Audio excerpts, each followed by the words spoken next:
अब मैं आमंत्रित करता हूं अपने क्षेत्र के विधायक। जब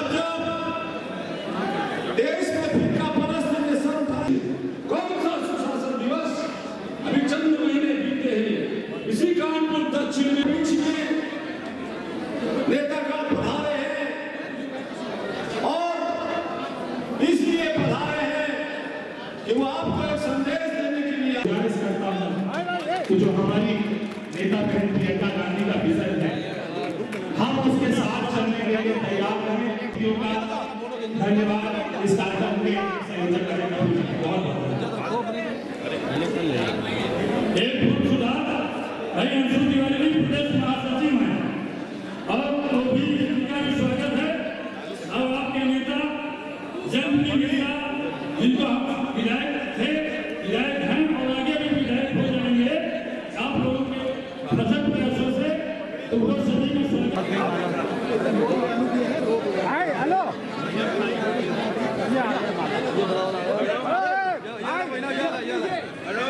देखिए आप सुनने से लग रहा तालियां बजाते जाइए। आपका सेवक आपके नेता स्वागत कर रहे हैं। अजय कपूर जिंदाबाद जिंदाबाद जिंदाबाद। कोई भी आगे बढ़े नाम पर्ची इनका नाम बोलो, उनका नाम बोलो। आवाज बन जाती है और वो आवाज पूरे देश की आवाज बन जाती है। आज 2022 में जरूरत है फिर से कांग्रेस पार्टी और कोई विकल्प नहीं। मुझे बताइए, मैं आज एक और घोषणा करता हूँ, पढ़ा लिखा हूँ, उत्तर प्रदेश में अब मुझसे ज़्यादा अनुभवी दौड़ने वाला कोई दूसरा नहीं है जिसने इतने छेद देखे हों, और जो वरिष्ठ लोग हैं अब वो उतना प्रचार प्रसार में नहीं है। आप लिख लो इसको, जिस दिन चुनाव का परिणाम आएगा भारतीय जनता पार्टी सैकड़े के नीचे होगा, और इसीलिए साजिश है कि चुनाव को किसी तरह स्थगित किया जाए। पर दूसरी तरफ इन्हीं का एक संगठन कह रहा है कि अगर आप स्थगित कर दोगे तो आने वाले दिन और खराब होंगे। तो ये आपस में इनके अंदर द्वंद्व चल रहा है। आइए देखिए आगे क्या होता है। 28-29 को निर्वाचन आयोग हो रहा है। कांग्रेस चाहती है संविधान प्रदत्त जो जनता का अधिकार है उसे 5 साल के अंदर विधानसभा का पुनर्गठन हो, चुनाव। पूछिए। ये बताइए, जहाँ सपा कह रही कि हम 400 सीट लाएंगे, बीजेपी कह रही 350 लाएंगे, कांग्रेस का कितना दावा है कितनी सीटें आएंगी विधानसभा चुनाव में? देखिए, सपा की भी 400 आ जाएगी, भाजपा की भी 350 आ जाएगी। 325 कहने में 350 उनको दे रहा हूँ, लेकिन वो उत्तर प्रदेश विधानसभा के बाहर बहुत सी कुर्सियां लगी रहती हैं, उनकी बात कर रहे हैं। वो उत्तर प्रदेश की विधानसभा में प्रियंका गांधी के नेतृत्व में बहुमत आएगी। अगर सत्ता में आती है कांग्रेस तो मुख्यमंत्री चेहरा क्या होगा उत्तर प्रदेश में, किसका? कांग्रेस एक लोकतांत्रिक पार्टी है। हमारे यहाँ परंपरा है कि हम विधानमंडल दल का गठन होने के बाद 6 बार मैं रहा हूँ विधानमंडल दल का नेता। गठन होने के बाद विधायक बुलाए जाते हैं और वही निर्णय लेते हैं कि हमारा नेता जो होगा वही मुख्यमंत्री होगा। पर एक बात दोहरा दूं, कह दूं, उत्तर प्रदेश में चुनाव प्रियंका गांधी के नेतृत्व में लड़ा। एक तरफ सीएम योगी लैपटॉप टैबलेट बांट रहे हैं, दूसरी तरफ शिक्षक आंदोलन कर रहे हैं, तीसरी तरफ रोजगार भी प्रदेश में नहीं है। तो ये जो लैपटॉप इनके टैबलेट है कितना प्रभाव डाले, क्या रोजगार इससे मिल पाएगा? जितना सीएम बोल रहे हैं कि रोजगार मिलेगा, पढ़ेंगे लिखेंगे। मेरा अनुभव ये है कि जिसने लैपटॉप बांटा गया। पिछली बार किसने बांटा था? इस बार इन्होंने बांटा, ये भी गए। देखिए, जनता 10 दिन रह गया चुनाव की घोषणा का। 5 साल कहाँ थे आप? ये लैपटॉप आप दे देते। ये चुनाव के पहले जो आप देते हैं उसको जनता समझती है आपकी नीयत, तो वो ले लेंगे, लेके रख लेंगे। लेकिन वोट, लड़की अगर छात्रा है तो वो कहेगी लड़की हूँ, लड़ सकती हूँ, देगी। और नौजवान अगर छात्र होगा तो वो कहेगा कि बेरोजगारी 47 साल की अगर किसी ने दी है हमें, तो उस भाजपा के खिलाफ इसे हटाना हमारा धर्म है। ये कहाँ का सम्मेलन था? हम कर किदवई नगर का कार्यकर्ता सम्मेलन था। किदवई नगर से हमारे उम्मीदवार कौन हैं? यहाँ से दीक्षित जी क्या हैं, अंसारी साहब क्या हैं, कैंट के विधायक। रुक जाइए ना, वही तो मैं कह रहा हूँ आपसे। पुनिया जी कैंपेन कमेटी के चेयरमैन, मैं वर्किंग कमेटी का मेंबर, इतने लोग तो आपको दिखाई पड़ रहे हैं। अब श्री प्रकाश जी किन कारणों से नहीं आ सके, हर जगह जाना उनका आवश्यक नहीं है। जब चुनाव होगा तो पूरी ताकत और पूरी क्षमता के साथ कांग्रेस के प्रत्याशियों को जिताने के लिए संघर्ष करेंगे। ऐसी मेरी उनसे बात भी होती रहती है, वो करेंगे। आपने आज भाजपा पे निशाना साधा।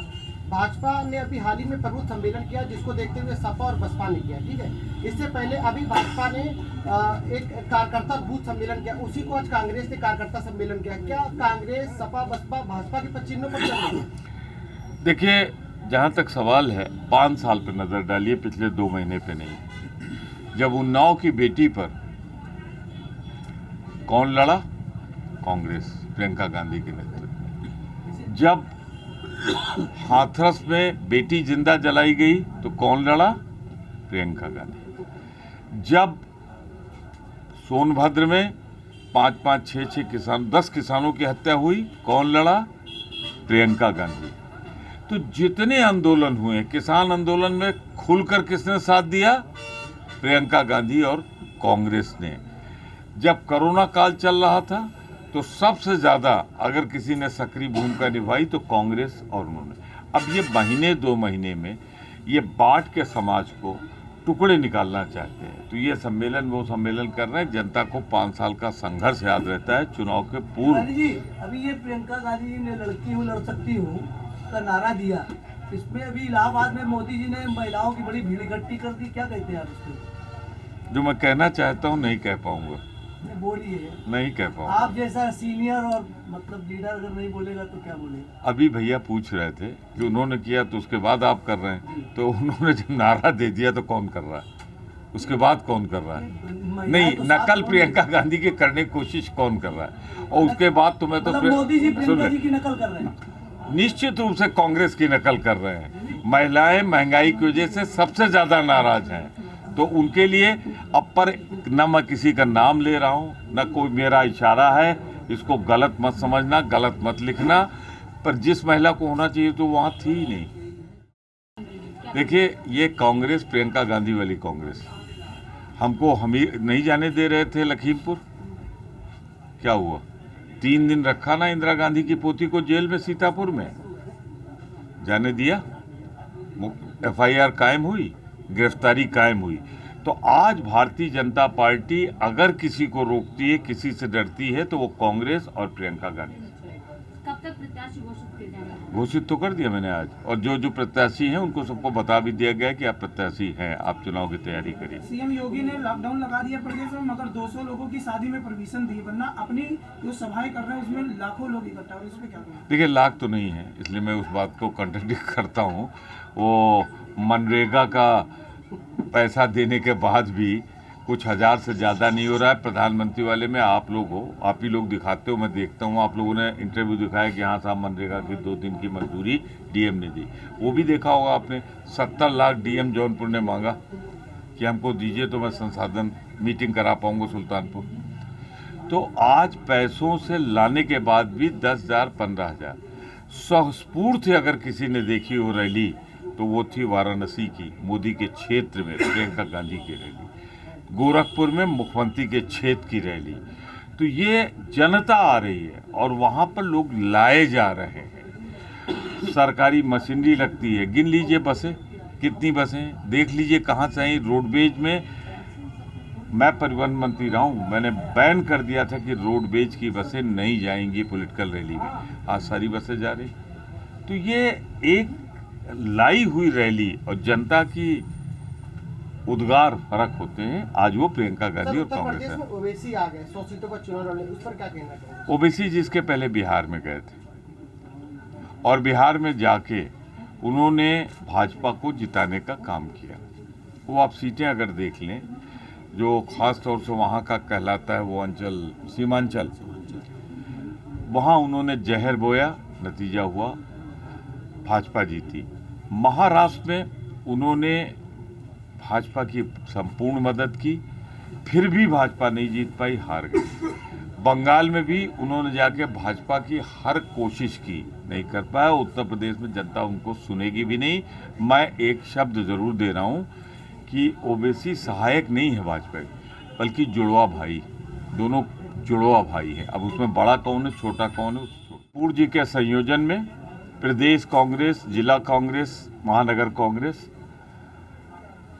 के इस सम्मेलन में आदरणीय चेयरमैन कैंपेन कमेटी के नेतृत्व में राष्ट्रीय सचिव हमारे बैठे हुए हैं, विधायक जी हैं, अंसारी जी। मैं धन्यवाद देना चाहता हूं। कहाँ मेरे महानगर अध्यक्ष शैलेन जी हमारे मित्र, अब दोबारा शैलेन को तो दुनिया में सब लोग जानते, इसलिए मेरा सिर्फ इतना कहना था कि आज मैं धन्यवाद दूंगा अजय कपूर जी को और महानगर के कार्यकर्ताओं को। जो उत्साह आज यहाँ दिखाई पड़ा, उससे ये साबित होता है कि कांग्रेस महानगर कानपुर में जो पहले मजबूत थी, आज भी मजबूत है। मैं 2-3 मुद्दे जरा इससे अलग हट के लेना चाहता हूँ। ये 2022 का चुनाव सिर्फ विधानसभा बनाने का चुनाव नहीं है, ये लोकतंत्र बचाने का चुनाव है। इस देश की जमहूरियत को बचाने का चुनाव है। इस देश को बिकने से बचाने का है। टुकड़ों में बेचा जा रहा है हिंदुस्तान। मैंने बताया है कि हवाई जहाज बिक गए, एयर इंडिया गई, एयरपोर्ट गए, रेलवे गई, HAL गया। जो हमारी संस्थाएं जिन्होंने देश के लिए वायुयान बनाए वो गए, हमारे खनिज के क्षेत्र गए, तो गेल सेल सब गया। तो आज अगर इसको बिकने से बचाना है, अरे छोड़िए, हमारे सम्मान और स्वाभिमान का प्रतीक लाल किला गिरवी रख दिया गया। तो अगर देश को बचाना है तो कानपुर महानगर को, जिसने देश की आज़ादी की लड़ाई का नेतृत्व किया था, मैं इसे बहुत जिम्मेदारी के साथ देश के आज़ादी की दूसरी लड़ाई बता रहा हूं, जो प्रियंका गांधी के नेतृत्व में, कांग्रेस के नेतृत्व में हम लड़ रहे हैं। तो देश की आज़ादी को अगर बचाना है, कैसी आज़ादी? सिर्फ कागज की आज़ादी? जहां पे सारी स्वायत्त सेवी संस्थाएं, सारी संवैधानिक संस्थाएं सरकारी नियंत्रण में हो जाएं, तो लोकतंत्र कहाँ रहा? लोकतंत्र समाप्त हो जाएगा। जब हमारे जो उद्योग रत्न कहलाते थे, जो नेहरू जी की, इंदिरा जी की विरासत थी, वो अगर बिक जाएगी तो फिर हिंदुस्तान कमज़ोर हो जाएगा। और ऐसा हम होने नहीं देंगे। मोदी जी या भाजपा की एक कोशिश है, सबसे छीनकर, लघु उद्योग, मध्यम उद्योग, किसान से छीनकर इसे अडानी की जनता से मिलकर कांग्रेस चुनाव लड़ेगी।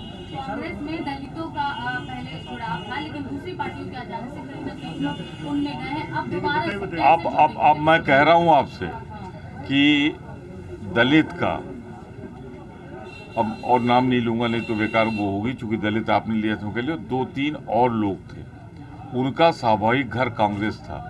वो अगर कहीं से हटेंगे तो कांग्रेस में लौट के आएंगे और कहीं नहीं जाएंगे। क्योंकि आपने दलित कहा था, इसलिए मैंने दलित नाम लिया। 2-3 इशारा कर रहा हूँ।